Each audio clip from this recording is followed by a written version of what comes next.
Hello, today is Sunday, July 5th, 2026. Here is your daily signal. Russia's economic troubles are worsening as wartime spending and domestic fuel shortages escalate, according to Fortune.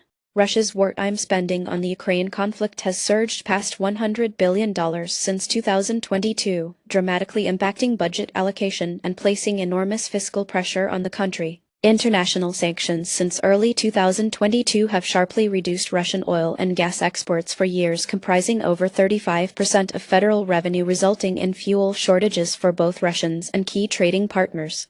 On July 5, the Financial Times reported that Russia's national fuel reserves hit their lowest June level in more than a decade, mainly due to increased military demand and restricted exports. Reuters also highlighted that Gazprom's gas exports to Europe were down 22% year-on-year, putting additional strain on European energy markets. Interfax noted emergency diesel allocations by the government, prioritizing agriculture and defense. This situation is driving near-term inflation risks, pushing up consumer fuel prices and transport expenses through summer 2026. If shortages persist, Russia could face declining state revenues and further economic contraction, with food logistics and rural transportation especially vulnerable to unrest. As European states seek alternate suppliers, Russia's leverage in regional geopolitics may diminish considerably. Next, onto the rapidly changing landscape of financial markets and infrastructure investments driven by artificial intelligence. Artificial intelligence is dramatically reshaping financial markets and infrastructure investments, as reported by Fortune.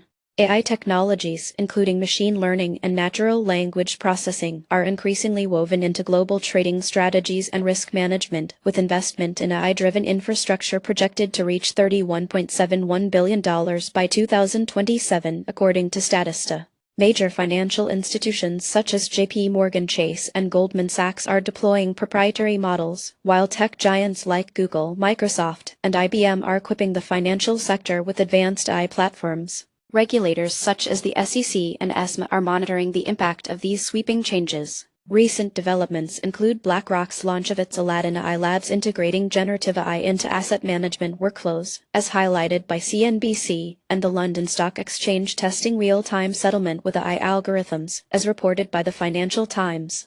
These efforts promise enhanced market efficiency, but could also introduce new systemic risks related to algorithmic errors and model biases. Over time, operational costs may decrease and global financial connectivity improve, but traditional finance jobs face displacement. There are mounting concerns over data privacy, transparency, and possible market manipulation, and as reliance on AI increases, regulatory scrutiny is expected to intensify. Coming up next, we assess the uncertainties facing quantum computing after IQM's IPO.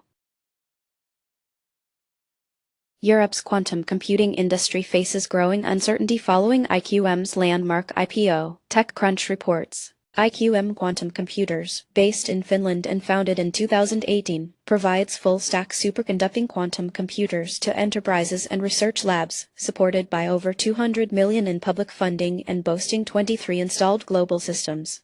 On July 2, 2026, IQM became the first European quantum computing company to list on a major U.S. stock exchange via a merger with Real Asset Acquisition Corp., debuting on the Nasdaq Global Select Market with a valuation of $1.9 billion under ticker IX. The company's listing saw shares drop about 7.5% below IPO price before rebounding, reflecting investor skepticism about the technology's commercial prospects as trading also began on Nasdaq Helsinki. Key stakeholders include CEO Jan Goetz, the Finnish state investment firm Tessi, and BNY Mellon as depository bank. This dual listing may become a template for other European deep tech firms seeking access to U.S. capital while maintaining European roots. IQM openly warns that large-scale commercial adoption may never materialize, limiting near-term investor funding and technology rollout. However, sustained government support underlines the tech's strategic significance even as questions remain about business model sustainability. If IQM manages to overcome uncertainty and unlock commercial value, it could accelerate global competition and industry consolidation in quantum computing. Now, onto the markets. International stocks showed mixed performance, with Italy gaining 2.5% and Spain also advancing, while China large cap slipped by about 0.2%. Germany and France both posted day-over-day gains, but the Netherlands and Chile declined and Hong Kong continued its recent underperformance. Commodities were mostly higher as gold jumped 2% and silver surged 2.7%, making silver the strongest mover among metals, while oil edged up only 0.7%. Agriculture prices slightly decreased, and lithium posted a notable 1.8% drop for the session. In sectors, healthcare led with a 2.6% gain, finance rose 1.5%, and real estate moved higher as well. S&P 500 slipped fractionally by 0.1%. Semiconductors fell by over 5%, with clean energy dropping nearly 5%. Among favorite stocks, Adobe advanced strongly with a 4.1% gain. Apple was up nearly 4.8%, while AMD and Nvidia declined 4.2% and 1.4% respectively. Intel posted a 5.2% drop, and Oracle also dipped for the day. Axon continued its positive momentum, rising 0.5%, while Amazon edged higher and Marvel fell nearly 10%. That's it for today. You can find more news and details on our website. Goodbye.